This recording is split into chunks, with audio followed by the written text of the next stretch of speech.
պետության նկատմամբ քաղաքացու վերաբերմունքը գալիս է պետության ու քաղաքացու նկատմամբ իշխանության վերաբերմունքից։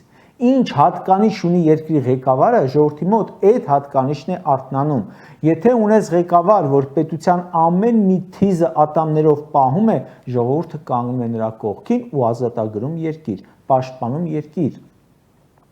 Եթե ունես ղեկավար, որը պետություն է ուզում կառուցել, հայտնվում են մարդիկ, բարերարներ, գործարարներ, որ ձեռք են մեկնում, դու քո գործն ես անում, ամեն մեկը իր գործն է անում, երկնիշ տնտեսական աճ ես ունենում ու երկիրը զարգանում է։